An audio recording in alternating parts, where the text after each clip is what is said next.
You're watching Inside Automotive with Jim Fitzpatrick. Predictive marketing is proving to be a game changer, helping dealers improve inventory sales and boost customer retention. Joining us now to discuss this further is Eric Mercado, Executive Vice President of Force Marketing here in Atlanta. So thank you so much for stopping by the studios. Thanks for having me. Sure. Appreciate the opportunity.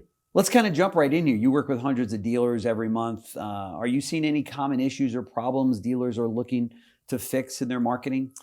Yeah, so I think more dealers are looking for marketing to fix some of their problems than they're looking to fix problems in their marketing. Right, good point. But yeah, some of the common things that we're seeing are obviously inventory starting to age now that they have more than they've probably had in the last 5 years. Sure. So floor plan expenses are increasing. Yep. So they're looking to figure out ways to be a little bit more sniper rifle towards aging inventory. How do we get more eyeballs on these VDPs? We have some ways of doing that to help increase kind of sales turn rates there.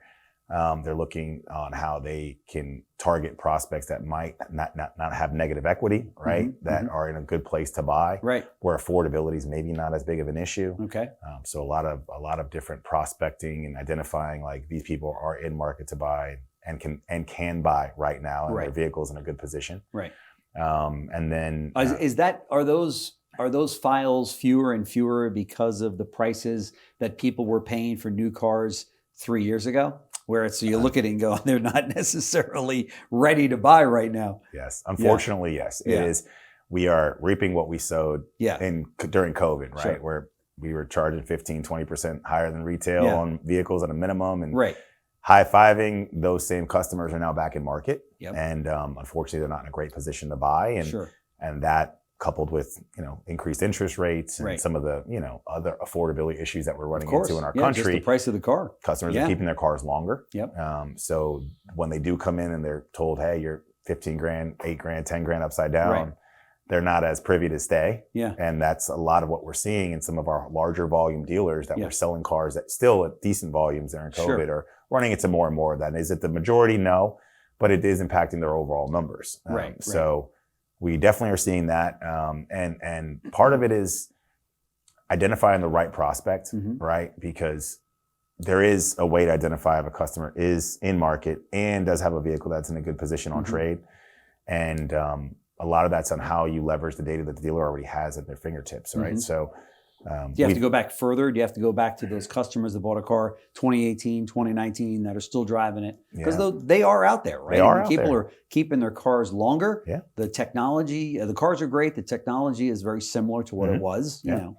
Yeah, we're seeing a lot of dealers, hey, listen, when we get customers that are in this year range, we tend to have a higher percentage of them that may not be able to position to buy, even if they have great credit, right? Yeah. Even if they have income or expendable income can put money down. So can you go find the customers that maybe bought beforehand, like you said? So we the problems that they're looking to solve are just their general problems. The things that we can help fix with regards to our tools are more in line with targeting, right? Who can we target with what channels, and how can we drive those customers directly to those VDPs to help you increase turn rates? So those are, it's the same problems you probably hear every dealer talking about in every, luncheon that you guys sponsor or host. Sure. So let's drill down on that. What are those? Because you've now teased the audience. They want to know, wait a minute, Eric, what are those tools you're talking about? Yeah. So what do you mean by that? So, everybody's talking about first-party data and artificial intelligence and machine learning. We've been blessed with the ability to build a platform that utilizes those three tools to really identify who's in market, right? And then create what we call buyer quality scores to say this customer is in a good position to buy. And then we can take that data and not only target them with the likes of, personalized marketing with mail or email, to make sure they're getting something that's tangible, but more importantly, ramp that into some of the digital channels that we're currently managing on behalf of our clients. So we are using first-party data now in a bigger way with smaller audience segments, and targeting them with display, with video, with OTT, and social media.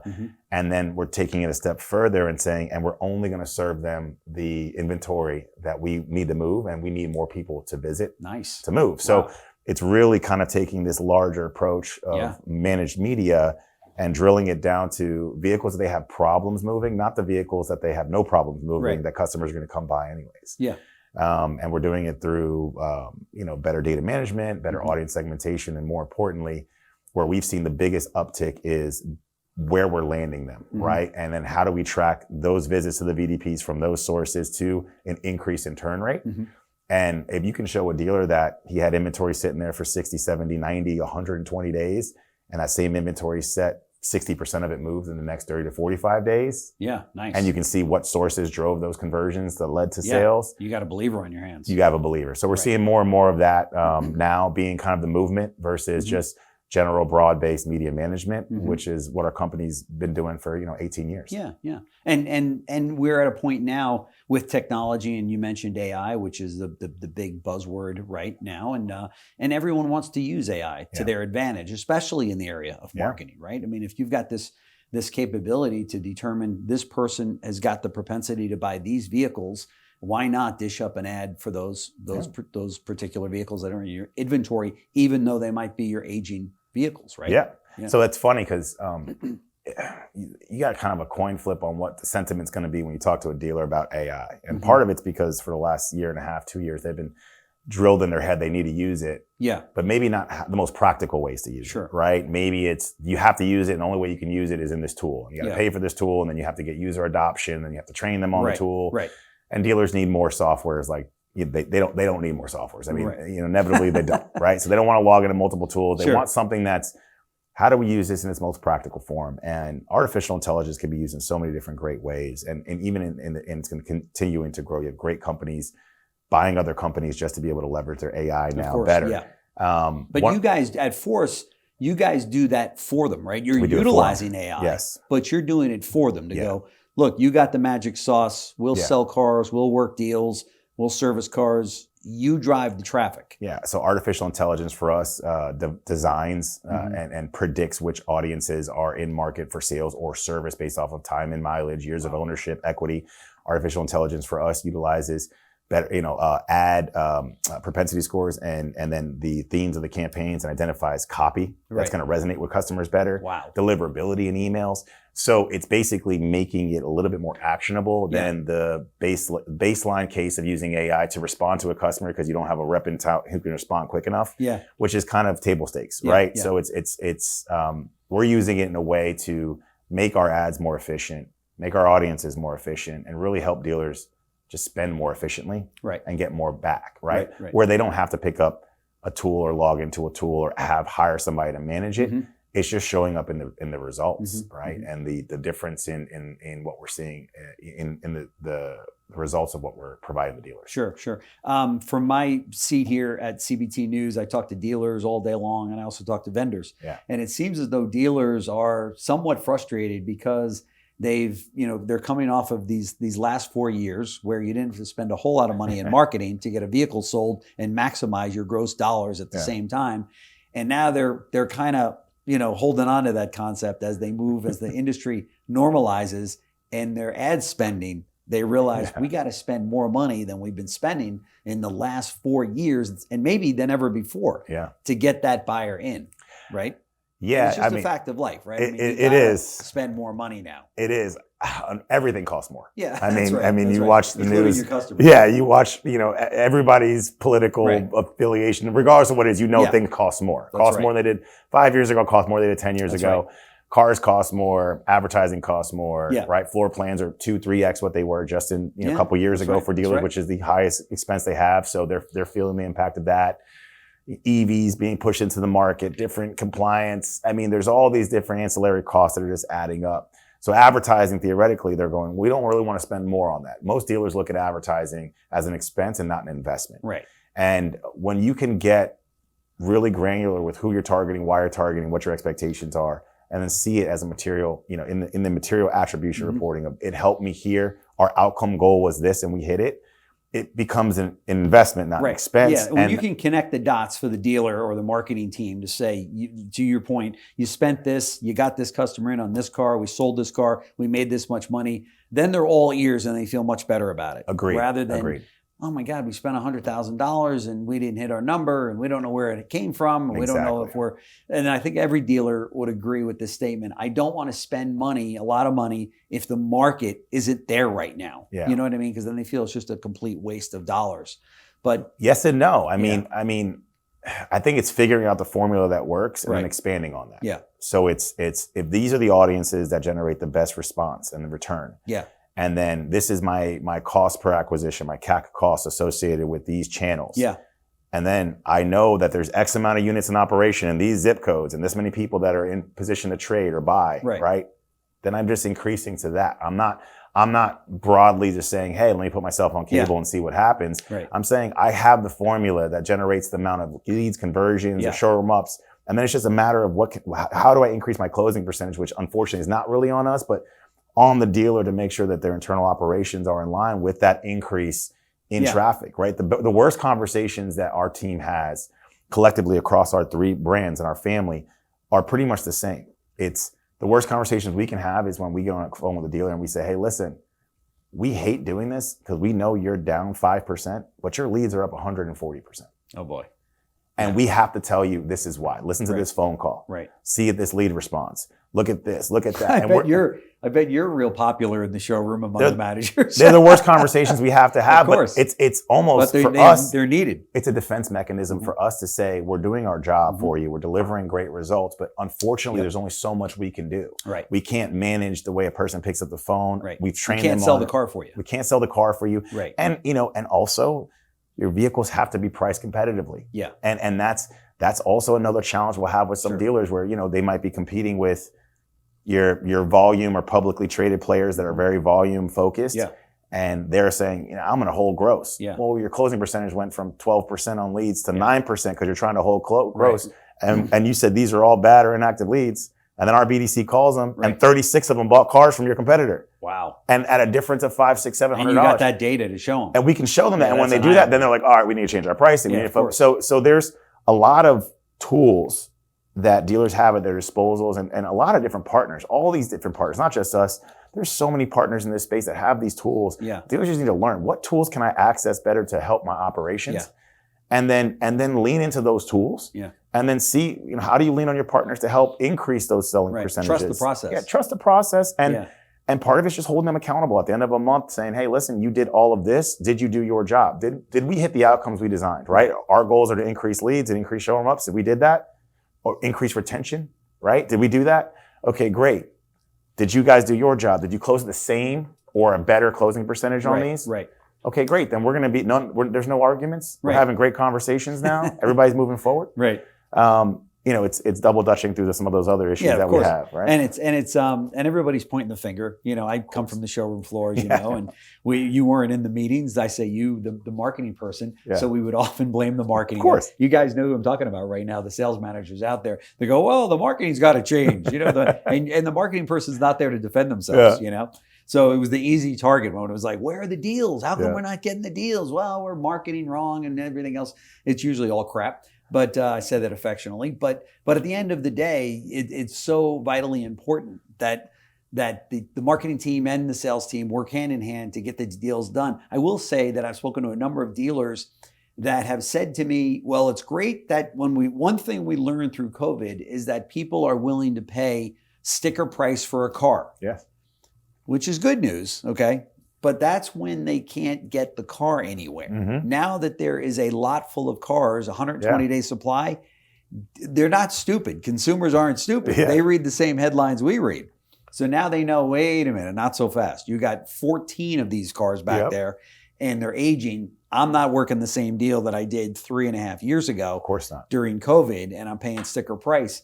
But I think there's dealers that still want to hold on to that big gross. There are. Right? And growth, there's nothing wrong with gross retention. There's nothing wrong with as long as you don't being lose the profitable. Deal. Right. I think there's a fine line between being uber profitable on and then also trying to get the same volume numbers that you had before, knowing that the macroeconomics allow that customer to go do a basic research of any of your competitors and see pretty much the same exact model and maybe a lower price. From your showroom. From your showroom. Right here. From your mobile phone. Yep. They literally call it showrooming. I know. It's a term in our industry where we have a tool that targets those people where they go and they're in the showroom and they go, hey, we're looking at the price of a competitive deal, right? So there's a lot of this that's going on where it's like, you can't block out the macroeconomics because they impact all of us. Yeah. You know, from the dealer to the consumer to the vendor.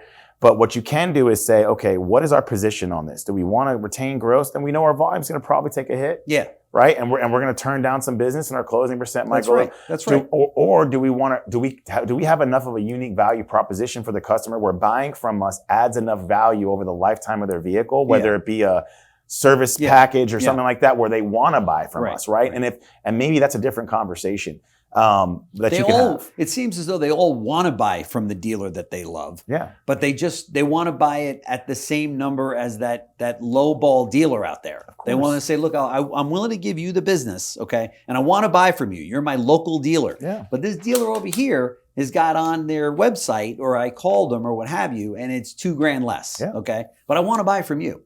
So, and that's, therein lies the rub, right? You have more people shopping now competitively than ever before. And it's not only the difference now, and this is maybe COVID was a catalyst for this, but the data supports that it was kind of trending even before COVID. Yeah.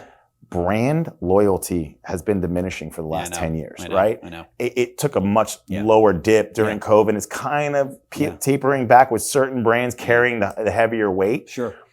But, you know, you mentioned technology earlier. Customers shop more for technology now than ever before. And if you look at most models, they're competitively set the same with technology, right? Comparative models, right? If I look at a RAV4 and a CRV, they're kind of the same car. Like, I'm not going to get that big of a difference in technology. Right. One of them's $8,000 less than the other one. And I'm not brand loyal to Honda or Toyota. Right. I'm going to pick the product that fits best for my needs. Right. So you're not only competing with your dealers that are selling the same makes and models you sell in service, you're competing with that other brand. You're competing with used car dealers, you're competing with other brands in your market that just have comparable vehicles now, right? In the competitive set. So really it becomes on what you can do in the dealership to create a better experience for the customer, give them more added value. What makes you different? If I buy this car from you versus that other car from that other dealer, what can I expect?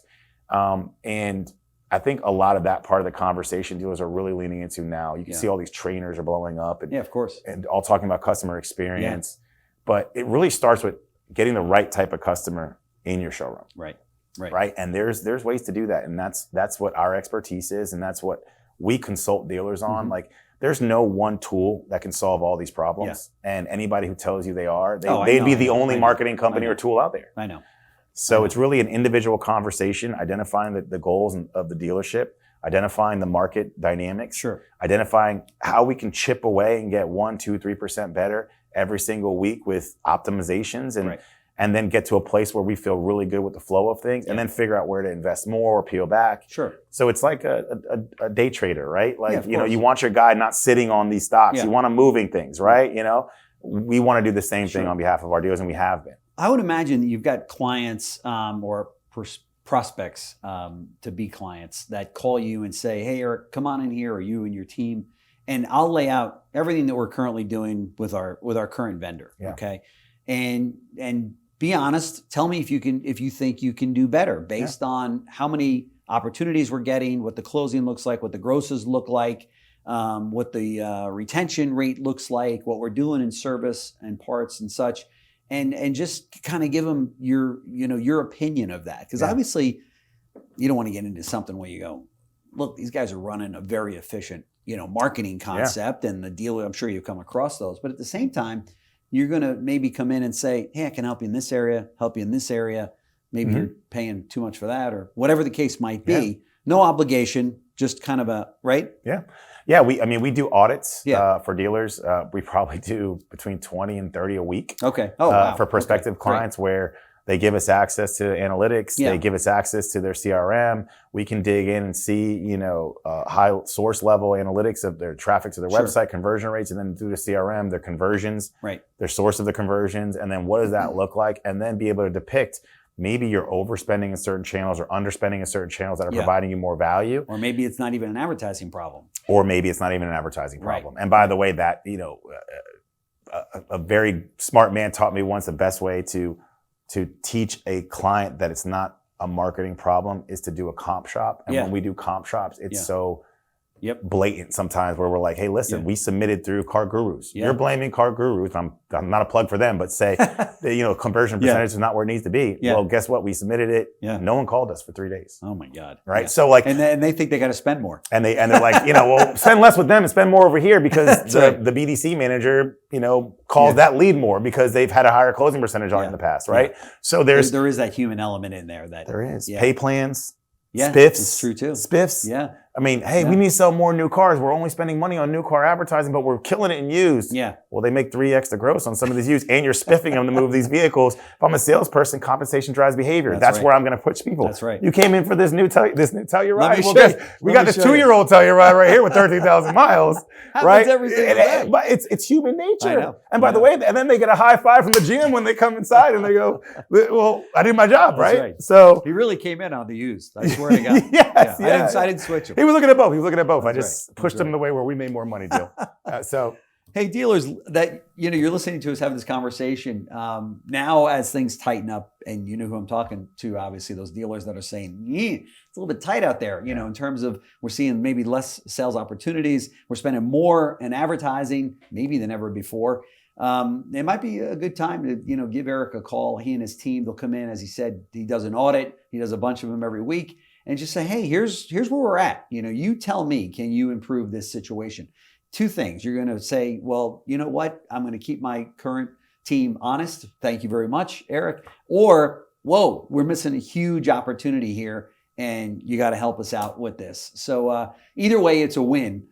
These are the kind of solutions that we want to be bringing you here at CBT News. That's why we ask Eric to come in, share some of these thoughts, some of these experiences that he's having in real world. These guys work with some of the largest publicly traded companies out there, some of the largest private cap companies as well. And then, of course, they work with, the dealers that have got a standalone Chevy store, standalone Toyota store, and everything in between. So they've got their hand on the pulse of what's happening across the country. So Eric Mercado, Executive Vice President of Force Marketing, thank you for coming in. Thank you for having me. Yeah, thank you. We appreciate the opportunity to talk about the business. And as I said, for dealers that are listening, take me up on this opportunity, because we're going into the last quarter. We're really in the last quarter of 2024. You're putting your house in order for a strong 2025. It's very important that you have married yourself to the right marketing team, because things are changing and you want to get a company that's on the cutting edge. So thanks again for coming in. Really appreciate it. Again, thanks for having me. Yeah. Appreciate it. Thanks for watching Inside Automotive with Jim Fitzpatrick.